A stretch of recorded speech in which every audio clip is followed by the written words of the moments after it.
Table Mountain in South Africa. The Cape Peninsula is a nature paradise on man's doorstep.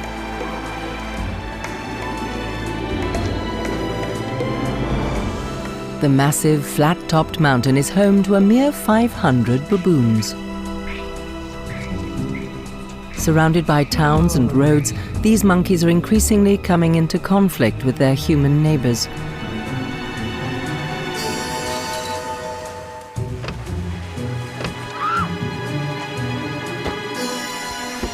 Attraction or nuisance? This is the story of the Smiths gang, one of the most notorious baboon troops in South Africa.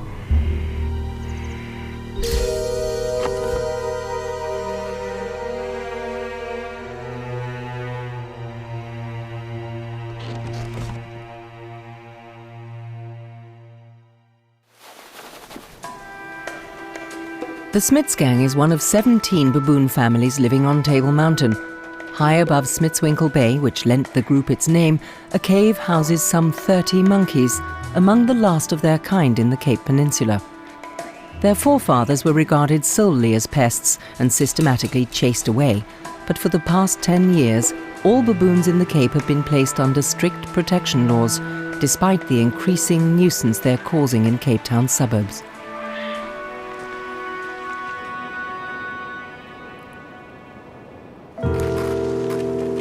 Just below the baboon's cave, Mark Duffel starts his day. For the past 6 years, the former engineer and his wife have lived in a canvas and wood shelter near the Smiths gang's cave.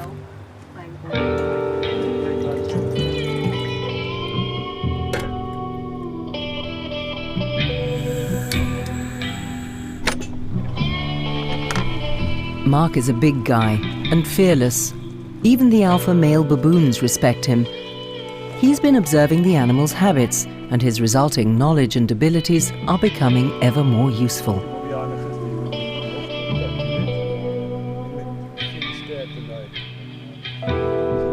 Mark earns his living by scaring baboons. I'm not saying I'm like a baboon whisperer, but I mean, I just talk to them and that, and when they look back at me, or their signs that they give back to me, I can interpret it. I might be totally wrong, but I mean, I work fairly well with the baboons, so yeah. Not far from his hut, Mark has installed a motion sensor-triggered camera. It takes snaps around the clock whenever animals move across the lens.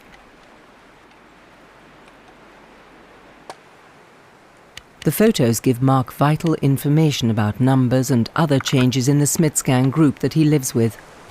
These baboons have largely lost their fear of human beings, a dangerous trend. The biggest troublemakers are the alpha males. These animals are widely known, their ears visibly tagged, and they're equipped with radio transmitters. The list of their misdemeanors, in a human context, would make up a sizable criminal record.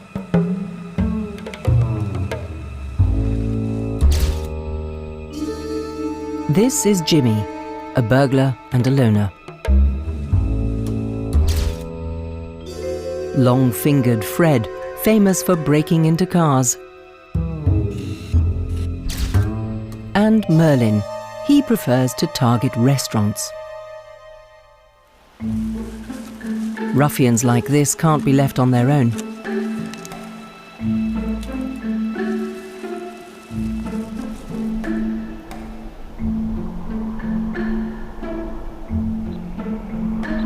Esme Beamish is a researcher at the University of Cape Town. Her antennae can track the baboons even in thick bush, as the hoodlums amongst them all wear collars that emit signals.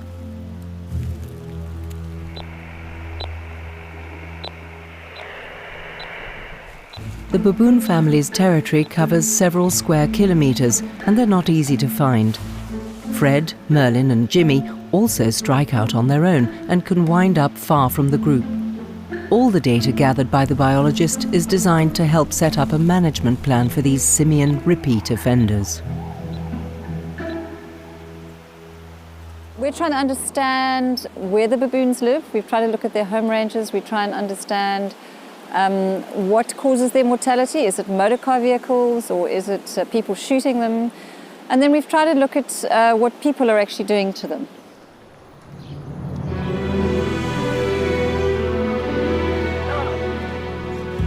The Smiths gang lives in an extended family.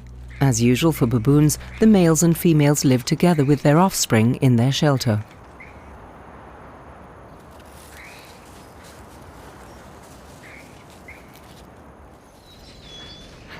The strongest males call the shots. The groups have a strict hierarchy and form close social relationships.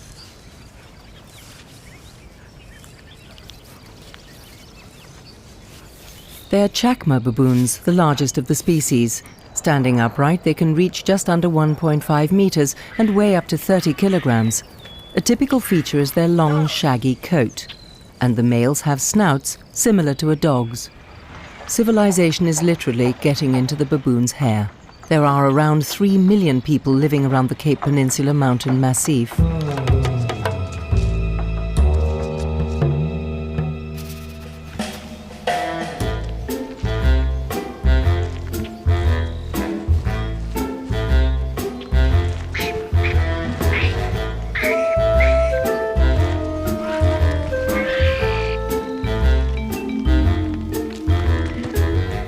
The houses and roads in the baboons' territory are tempting.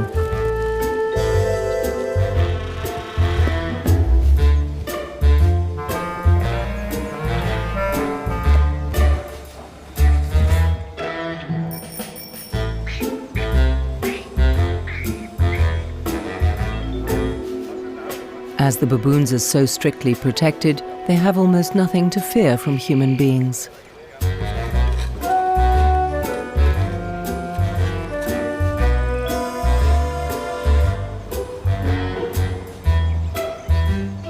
Everything seems to have been specially created for them. Monkeys are extremely playful.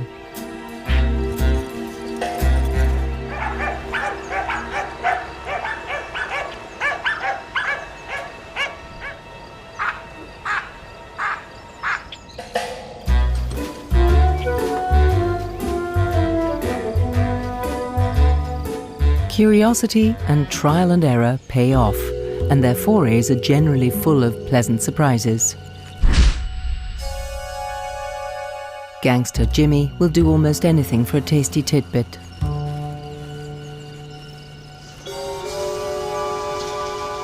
The greedy thief gets up close to humans. Too close, according to some.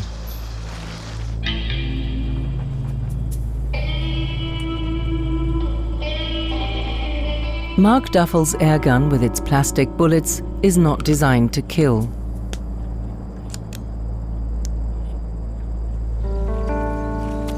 To put these pests in their place, tactics are needed that the monkeys will understand. Punishment. With his loud weapon, the man from the bush is the alpha male feared most by the Smiths gang.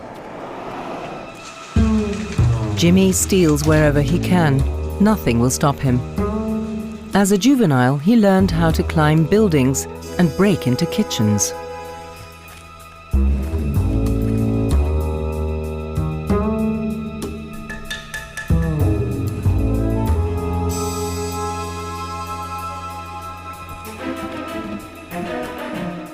His cronies copied him, and to this day they regularly organize raiding parties on blocks of flats.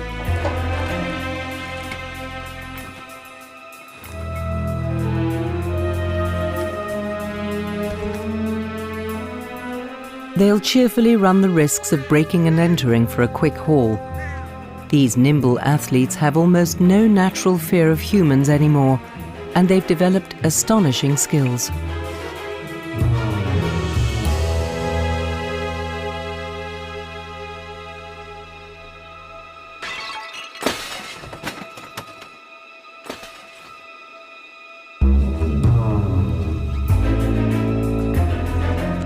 The sheer-faced climbers rise to the challenge. After all, there's always a reward at the end.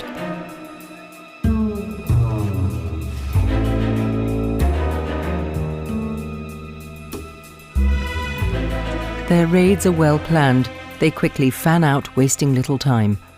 It takes a mere half an hour for the whole mission. Researcher Esme concludes that stealing food is definitely worth it. One small bag of rice alone saves a monkey several arduous hours of foraging in the wild.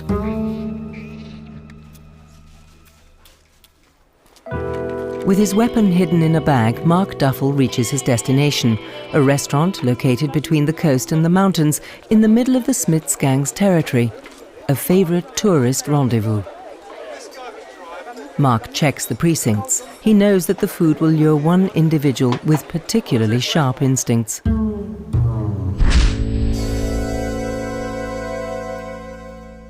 His sensitive nostrils can detect grilled food from 3 kilometres away.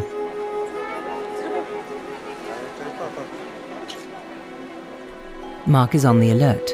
He tries to keep the rogue at bay.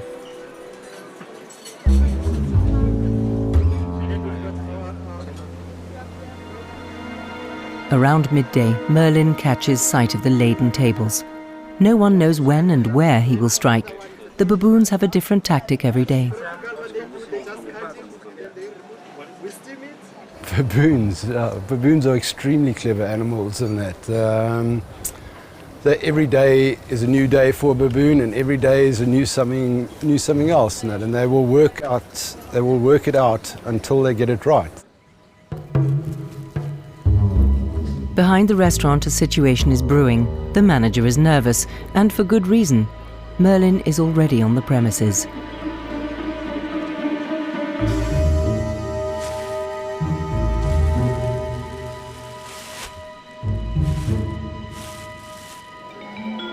The calm is deceptive.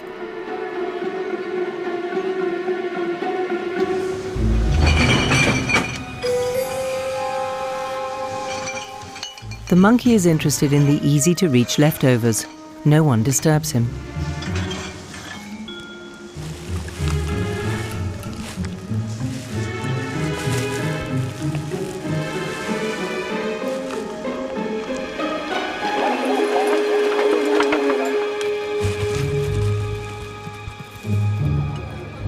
Mark is too late.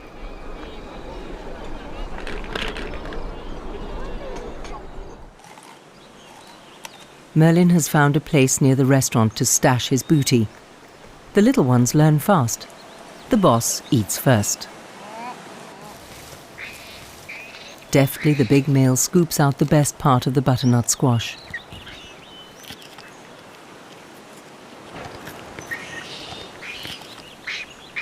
Rule number 1 for baboons: you don't share your takings.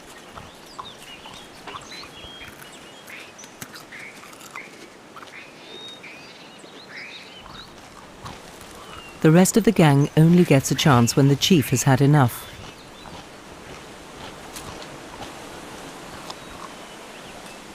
Merlin dines a little way from the restaurant.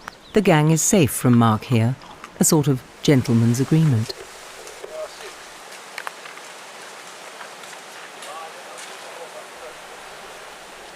Now it's Merlin's favourite female's turn. The mother with the baby eats the rest of the spoils. But she finds the curious onlookers much too pushy.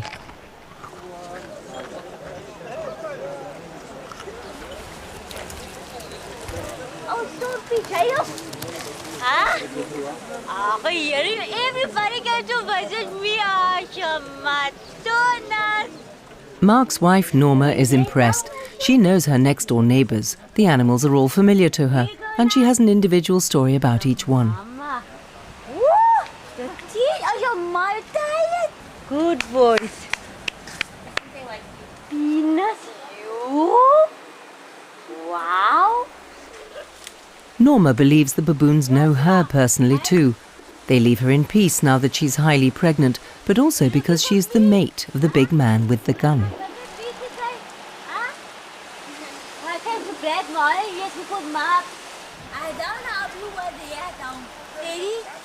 Even Fred the car burglar respects her.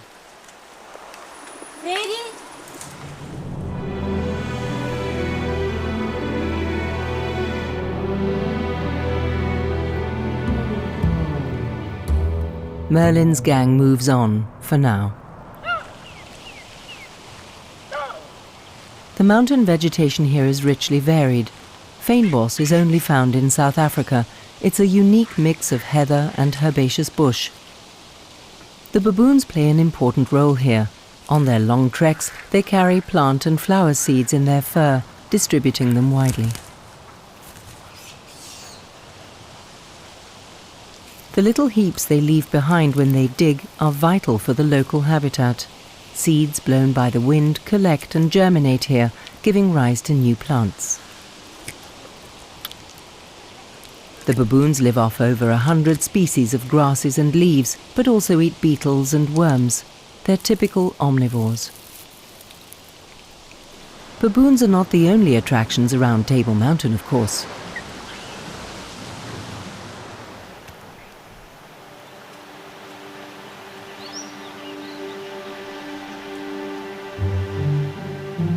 Ostriches use the dunes to sunbathe. And the graceful eland is the largest animal in the nature reserve. They all have no natural enemies. The big predators have all long since disappeared.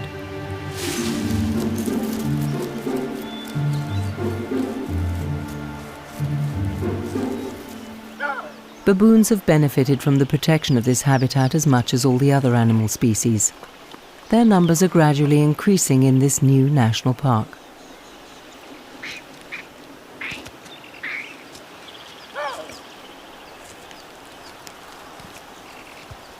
The park is unusually rich in species of flora and fauna. The landscape is diverse, with mountainous plateaus, steep cliffs, sandy dunes, and wild, rocky coastal stretches.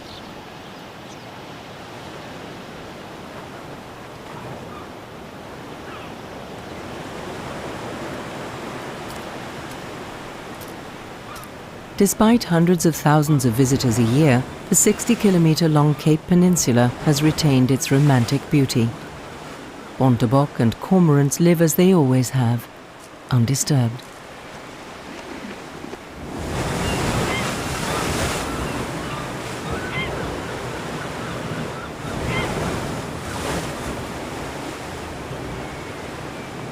But this nature idyll is obviously not enough for some inhabitants. The Smits gang knows where they can come by easy pickings. This time they've got the Happy Valley settlement in their sights.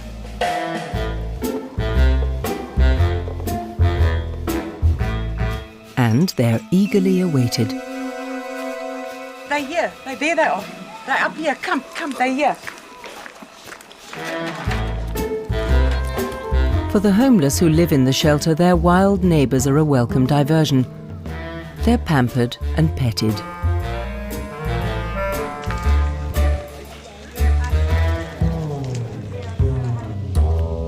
Many residents feel sorry for the droll creatures. All these baboons are hungry. That is the problem. And of course they breed like every minute. When you see there's a new baby, that's nature. So somewhere, someone has got to do something about the situation.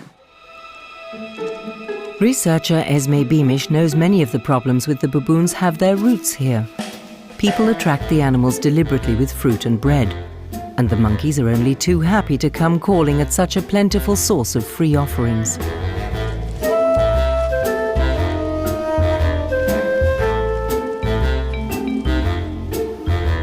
The little ones learn from their parents. Where you find people, you'll get something for nothing. Fast, tasty, and easy. This makes them lose their inborn fear of humans very early on. Please don't feed the baboons. It's illegal. We can actually fine you for that. And they don't need any food. These animals actually look really well fed. They're quite But there's nothing up in the mountains. There's plenty of food for them. There's plenty of food. When humans share their food with monkeys, they lose esteem in the monkey's eyes.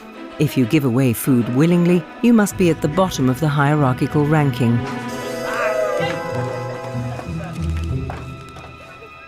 As a result, the baboons no longer take human beings seriously. They become dangerous, and unfortunately those animals will get shot. And I think people need to know that. They think they're doing the baboon a favor feeding it, but actually you're really signing their death warrant. They will get shot in time. In the zoological department of the University of Cape Town, Esme evaluates her observations. She counts the victims of car accidents, illegal shootings and poisonings. Dogs also injure and kill baboons. Some of them have also lost limbs as a result of electric shocks from uninsulated masts.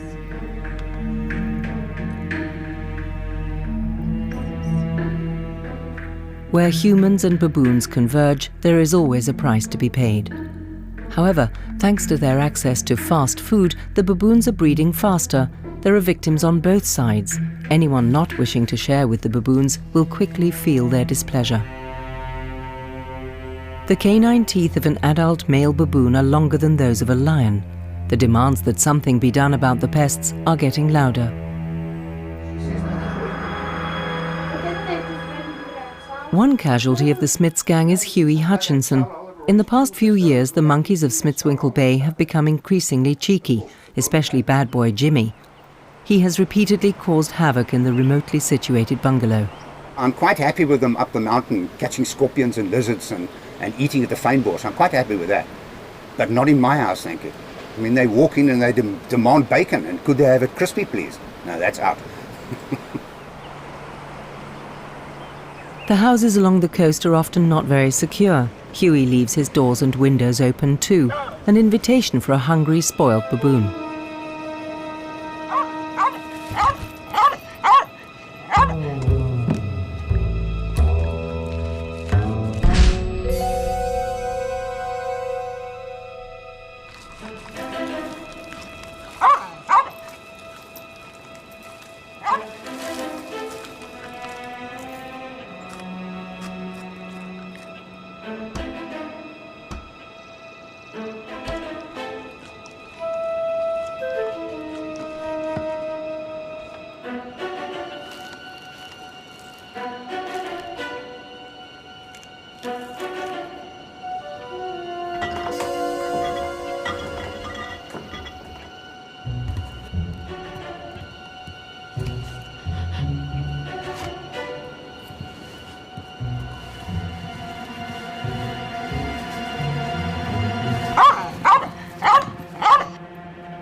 Before Table Mountain National Park and the baboons were placed under such strict protection laws, hunters were hired to stop the marauding gangs.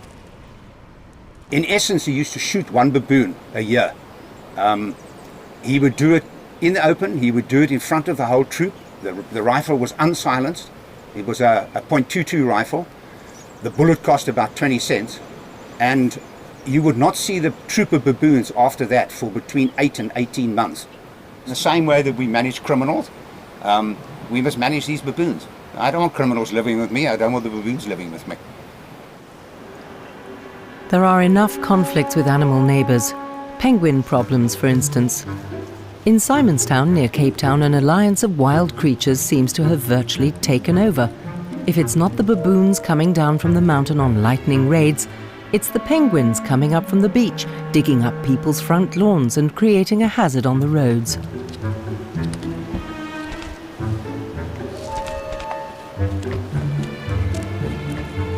The squatters waddle down to the shore for a swim, closely observed by the Dussies.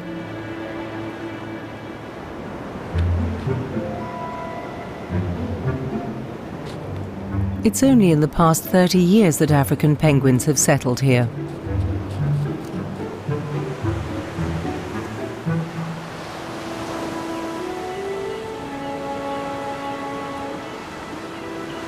Around 4,000 of these comic-looking birds inhabit the beaches in this suburb.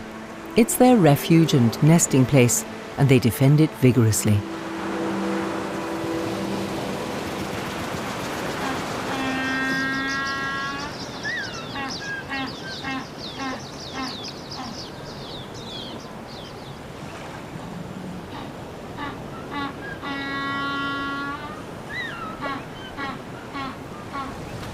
The waters of False Bay obviously provide them with plentiful supplies of fish, and apparently also protection from seals and sharks.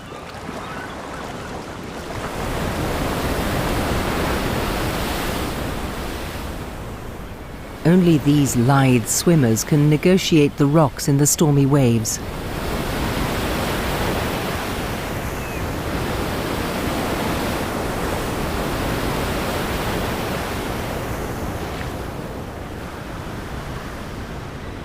The flightless birds are at their safest when near humans.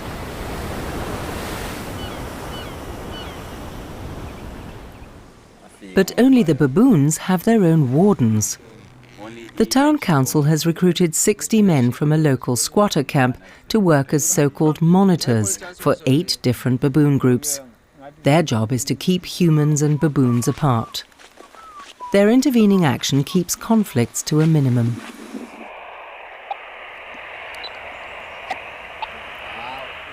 Monitor Oswald Bongani is looking for Fred, the infamous car burglar. From morning to evening, the gang has a team of 3 men on their heels. They only carry walkie-talkies and sticks. They're not allowed to use weapons. Baboons are very smart, so as a monitor you've got to establish your relationship with that baboon and that baboon troop. And the way you do it is you deal with the males, the alpha male, and you make sure that he knows that you're the boss. Well, that's the theory. In reality, it's hard work, a test of mettle.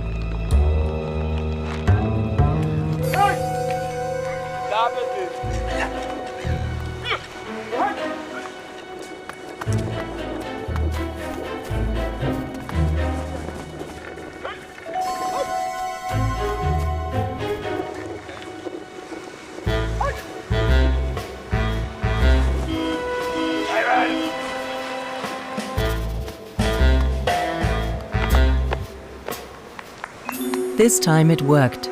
With determination and persistence, the monitors have succeeded in reducing the attacks on the settlements by 80%.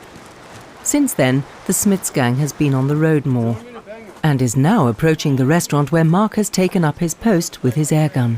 Yeah, I know, but I can't leave the floor here, okay? The baboon monitors coordinate their actions. Mark senses there's something up. He secures the rear side of the kitchen. At lunchtime, the aromas from the cooking pots are especially enticing, and the heat forces the staff to open the windows. Where is the restaurant's weak spot, and how to avoid Mark? He can't be everywhere, and the robber finds his way in. It's the burgling expert, Jimmy.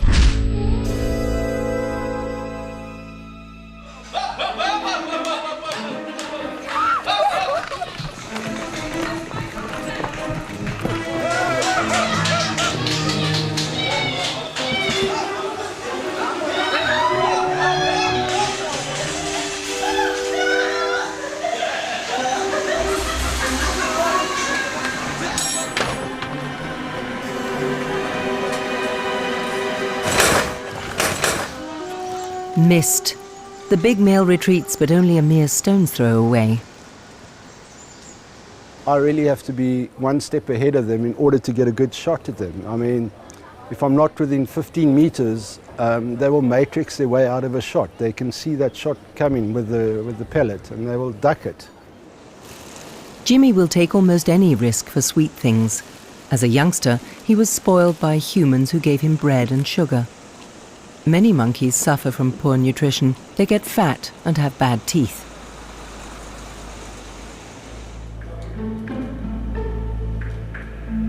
Accident or poisoning victims, or animals that have been put to sleep, land up here in the laboratory. This young male was run over by a car. Esme Beamish gathers data that will help reveal the animal's age, state of health and rank. The more she knows about dead baboons, the better she hopes to be able to understand the ones left behind in the wild.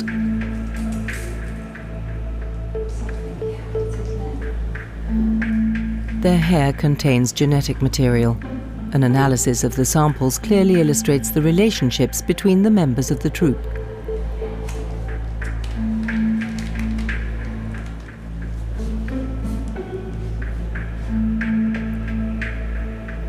The corpses are preserved and stored in cold storage for future examination.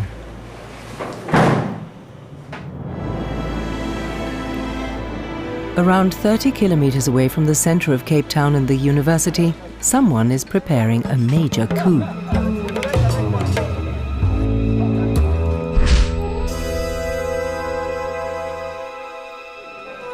Merlin is hungry, and the baboon monitors have taken up their positions at the restaurant.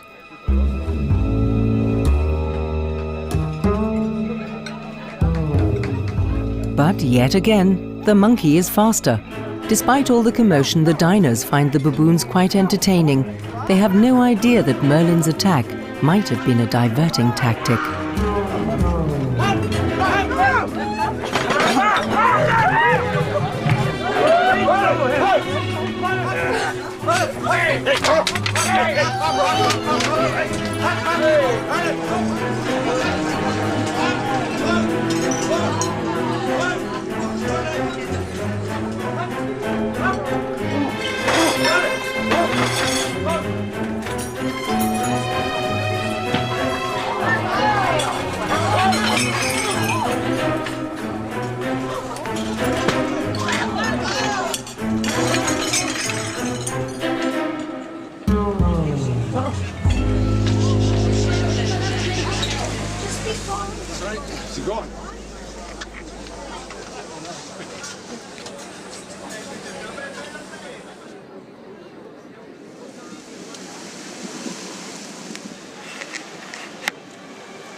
Mark is uneasy about the troop of baboons surrounding the restaurant. He has no real overview of the situation, so there's only one solution.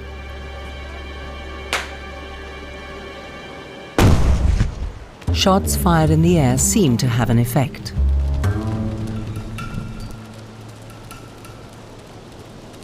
And just for good measure, he follows it up with another.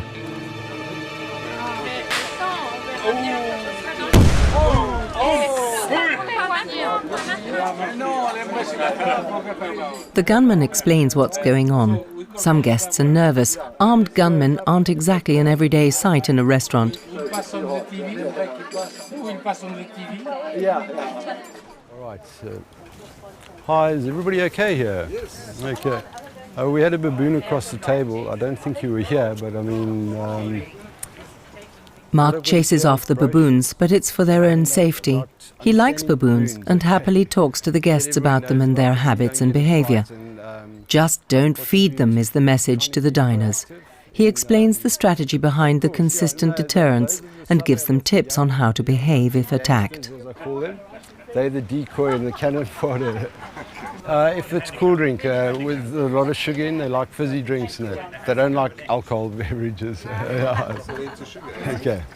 All right. There's no question, this restaurant on the edge of the nature reserve is a special one. Several people come just to experience the baboons up close. However, the baboons have disappeared for the time being.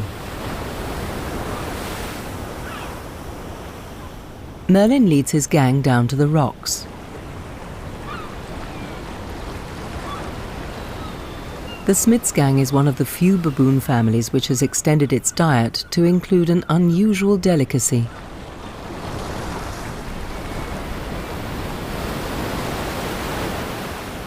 At the seashore, there's a delicious, protein-rich food to be found that they can't get up the mountain.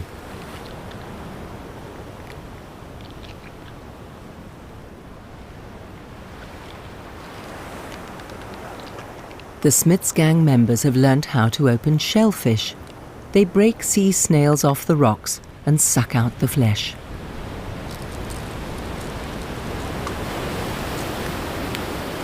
They go for mussels too. Using their strong fingers, they prise the shellfish off their firm anchorage and bite them open with their teeth. The young monkeys learn by copying their elders.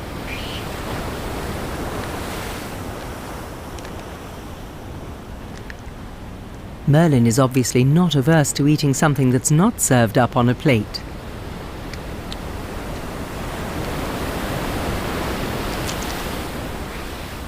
While the tide is out, the baboons eat their fill of seafood. Then they digest in peace.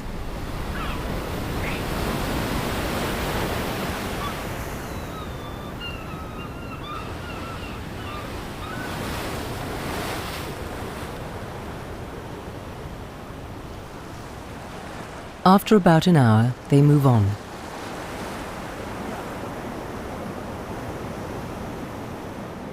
On their way from the seashore to the mountain, the monkeys encounter the outposts of civilization once again.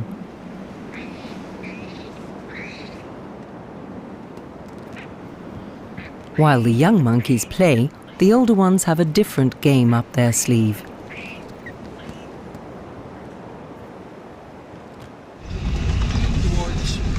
The baboon monitors are on the alert. The Smiths gang have reached their new target area. It's a favourite scenic drive, the coastal road from Cape Town to Cape Point.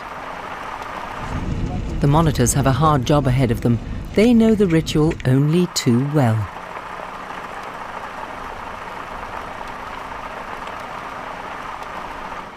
The baboons have their tactics down to a T. In the heat of the day, members of the gang squat on the road or meander across it, blocking the traffic. Tens of thousands of tourists fall for this hijacking trick every year. They seem harmless and look cute.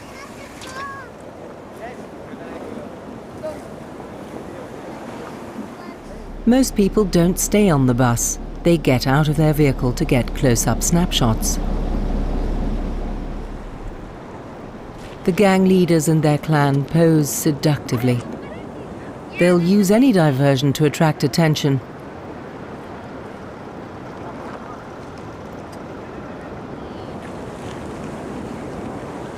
Don't get too close. So cute.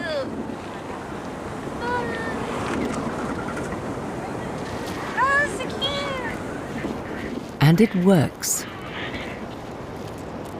For the national park, they're an essential attraction. Visitors often come especially to see the monkeys at play.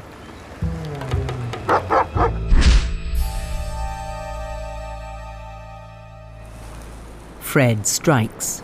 Using the distraction, he approaches the abandoned vehicles and goes looking for food.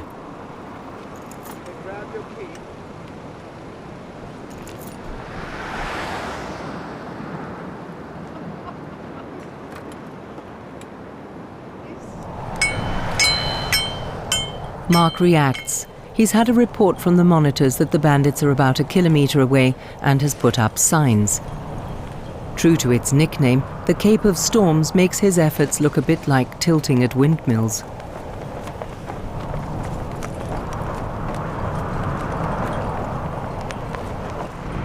Mark does everything he can to warn tourists about the long-fingered proclivities of their popular photo models. But many people simply don't believe what a baboon like Fred the alpha male is capable of. Internationally recognized signs are meant to make the car thieves' job more difficult. Fred observes the negligent tourists closely.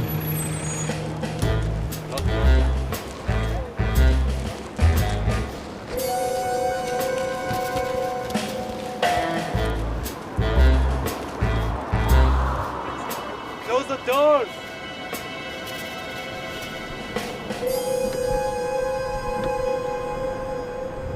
Bad luck for Fred. Thanks to the baboon monitor's advice, several car owners have locked their vehicles. But keeping an eye out on all fronts is no easy job for Oswald Bongani. Sometimes they don't understand English. When you talk English, they speak Russian or whatever. So communication, there's a communication breakdown. Sometimes you tell them to close the door, just come out with a big jacket. Said, no, close the door, but it's very fun for him, you see. So it's very hard to control tourists. And Fred knows exactly how to use these communication problems to his own advantage.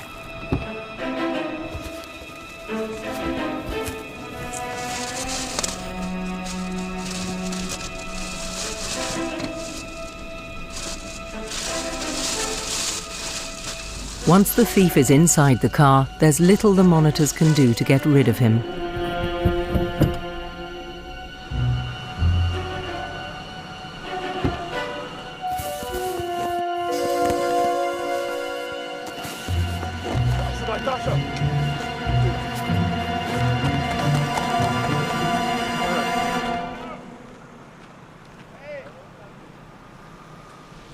Fred sorts through his takings in the bush. At least mobile phones and wallets don't interest him. The bag-snatching maestro is closely watched and copied by the juveniles.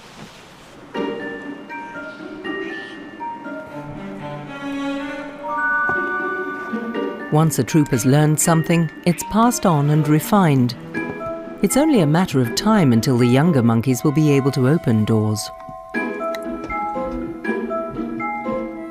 They're looking for bags that they can ransack, and for the gap they can use to get into the car.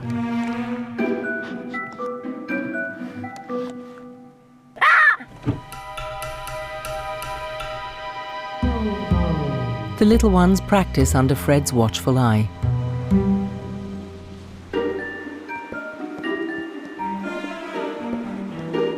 The fact that they haven't quite got it yet gives the researchers hope. If we can implement certain things, then we can at least stop the younger animals from learning the bad habits. And that's what our aim is. The older animals, you're not going to take the behavior out of them, but we're hoping to, at least the younger ones won't be confident and habitual raiding animals. And then that's our big hope. That's our aim, our long-term aim. Fred is still the ace car thief. He's going straight to going to raid at the Black Marlin.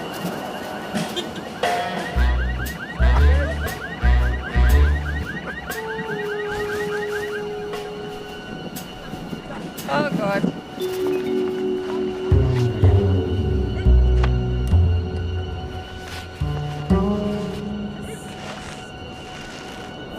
The baboon monitors are powerless, and the researcher comforts the victims. They'll get their bag back when Fred's finished.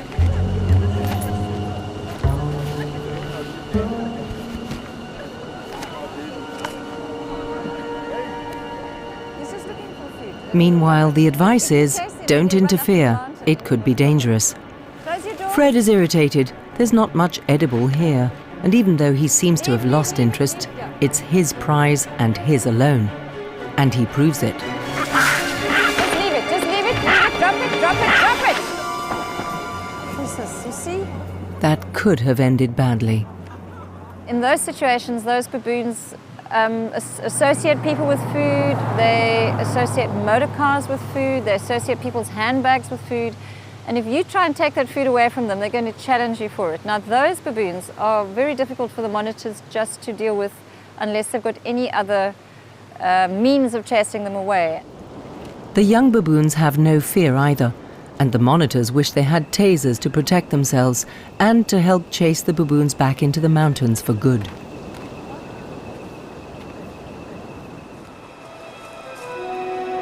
Further up the plateau, there are, of course, baboons that can live peacefully with humans. Their presence is happily tolerated in the forestry plantations.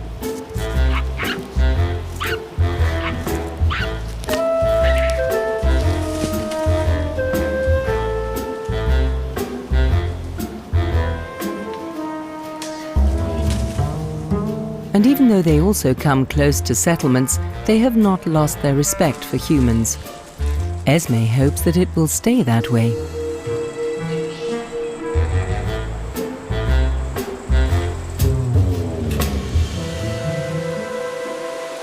The peaceful baboons come across a paddock, and their playful instincts take over. But the four-legged and two-legged creatures have no problems with each other. They happily coexist, if no one feeds the monkeys. They are happy just to satisfy their curiosity.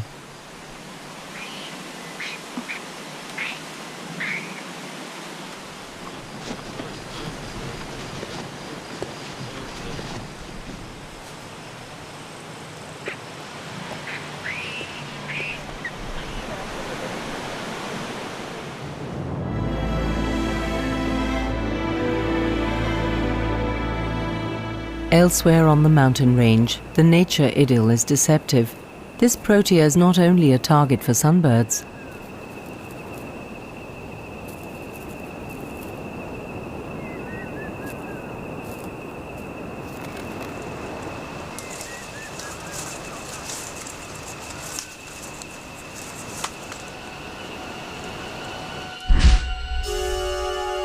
Merlin finds the South African national flower pretty tasty too. Planted around the restaurant, they're an added attraction for the baboons and a challenge for their opponents. Merlin respects Mark, or rather his weapon. The hairy hoodlum retreats.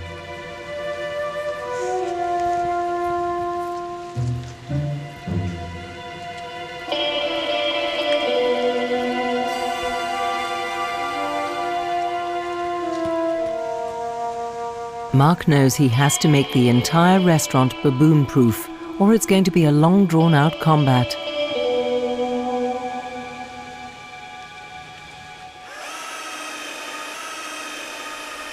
So they get down to it. The windows may only be opened a crack, so no more Merlins can slip in. The restaurant manager has already lost several €1,000 from the attacks.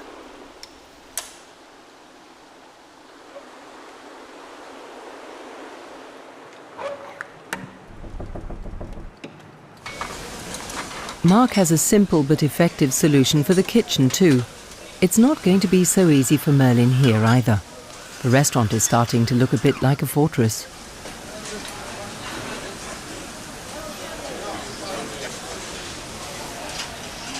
The defences are going to be inspected. A commission is on the way. Esme Beamish and an envoy from the local council note the developments. Let's see his route. Yeah. Mark explains the new door handle, which is supposed to make it more difficult for the bandits to get so in. He struggles with the... Like this. Turn the handle and pull, okay? Yeah, so he does You can see he's leaning against it so it doesn't open. But if it opened inwards, it the would door, open. yeah, then it would open easily. You see his weight would just push it open Okay, and yeah. he got it right. Look, you can see his fingerprints on the You window. see his fingerprints on the window. That's Jimmy Pruill. And so what is he getting there? Is that fish or chips or starch or protein or anything hot? He takes the chips, he takes I don't know what he actually grabbed in that. Vegetables, probably. Vegetables, grabs the bread is there as well. Bread, yeah. Yeah, grabs a loaf of bread on the way out. Yeah. Okay, and that's what Merlin and Force were doing. They were sitting here knocking on the door. That is unbelievable. And the door opened. And you didn't ask who I was.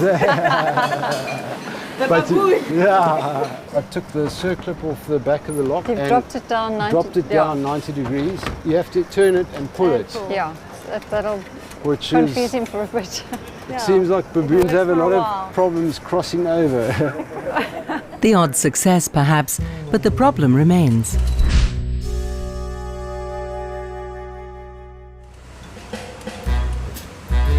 Mark has made the building more secure now, but the coffee bar outside is still open and vulnerable to attack, and Merlin uses it for his next raid.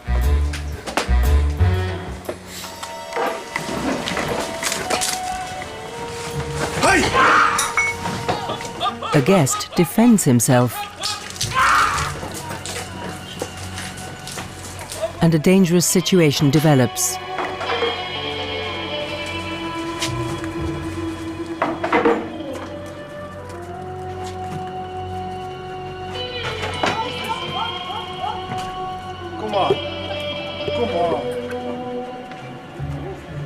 Merlin is not afraid of anyone, except Mark and his gun.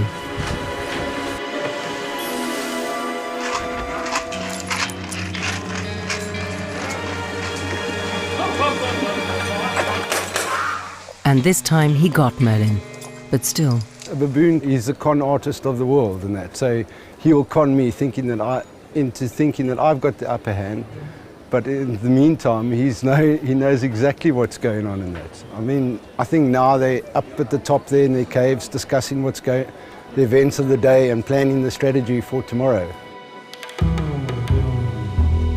Merlin and Fred lead their troop back up to the rocks. Thanks to Mark, the number of attacks by the baboons has gone down.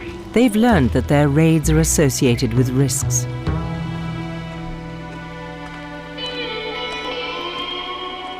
If monitors like Mark manage to keep the baboons consistently in check, there is definitely a chance for peaceful coexistence for baboons and humans.